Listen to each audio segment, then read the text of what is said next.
Violated. Parang I feel so violated. Kasi ano hindi ako pinalaking ganyan. Wala naman kami magagawa dyan, hindi naman namin hawak ang mundo. Okay. So, yun lang, parang kasi kung i-base mo sa social media ang buhay mo, baka wala ka nang magawa. Baka hindi mo na ma-enjoy yung buhay mo. Pero bakit naging open ka na? Hindi ko alam, bakit? Ba't naging open ka na ngayon? Hindi naman siya naging open. Parang, it was taken by a friend, si Direk Ruel. So, pinost niya. And wala naman kaming, alam nga naman sabihin namin, hey Direk, don't post that. Diba? Parang hindi mo naman din pwedeng pagbawalan or hindi mo naman pwedeng i-manipulate yung liberty ng iba. And wala namang masama. It's just a picture of us kissing. So, wala namang... Okay. Kanina nag-press meet si Angelica, tanong namin siya about this picture kasi medyo may mga comment na medyo hindi ko alam kung compliment ba to or kaya kasi medyo tumama medyo lumaki ka, medyo naging chubby ka, yung naging photo. Or I guess photo lang. Iyang daw. I look normal naman Ang sabi naman, ang sabi niya is, magaling. Ikaw ba, bakit ba medyo naging chubby ka ngayon? Is it true na? Talaga pag-uusapan natin yan. Dahil ba masarap sa talaga mag-alaga? Pag-uusapan natin pagka medyo ganun na ako. Yun lang. Sexy pa naman. Masarap mag-alaga. Well, kahit naman, hindi naman pwedeng i-define ng weight ko or ng physical appearance ko yung pagsasama namin.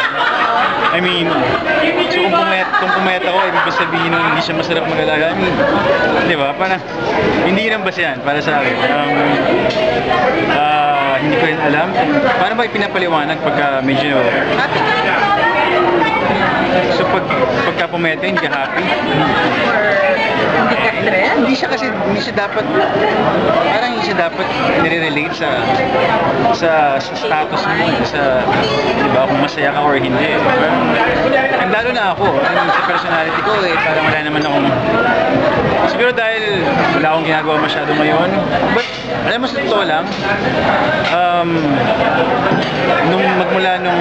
when I started approaching 30,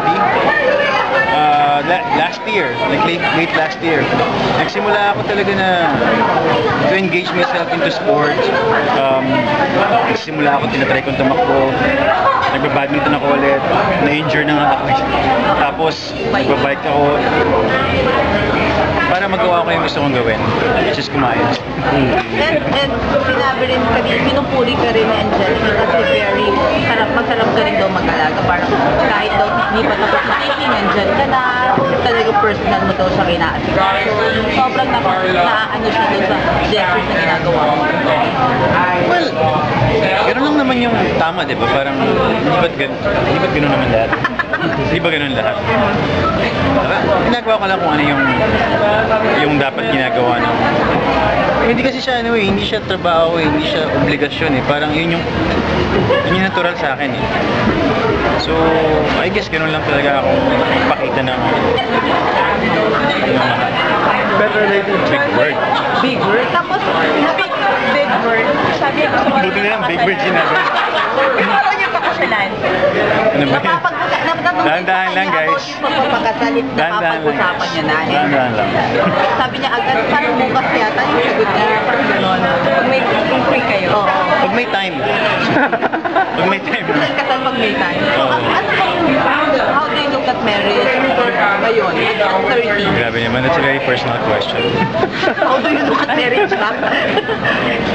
Pag mga ganyan, at 30 ka na. Well, sa totoo lang, hindi talaga mahirap pag-usapan yung marriage, especially sa edad ko. Like most of my friends, kung hindi kasal, may anak na, may pamilya na. And kaya lang, kami talaga, hindi pa talaga namin napag-uusapan, but hindi pa namin nag-uusapan or wala nang kailangan pag-usapan. Parang ganun.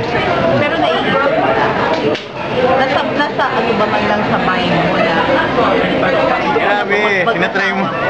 Grabe yung tinatry mong gawin natin. Pero sabi Grabe yung tinatry mo. Sabi ni Angel, kaya kaya daw siya pumapasok sa relationship dahil umaasa siya na yung lalaking yun ang Lahat makakatuloy. naman eh, kahit naman nung high school ako eh, akala ko, di ba, yung girlfriend ko, akala ko yun eh, yung pangasawa ko. Pagka, di ba, parang, pag nagpumasok ka sa isang commitment, you think long term, di ba? You think, sometimes you think forever, di ba? So, hindi naman din nawawala yun eh. Hindi naman siya nawawala sa picture. Because I'm very much committed to her, siya rin, ganun. So, hindi mawawala yung image na yun. Gusto kong marinig tungkol dun sa... Pero ikaw ba may target age ka din?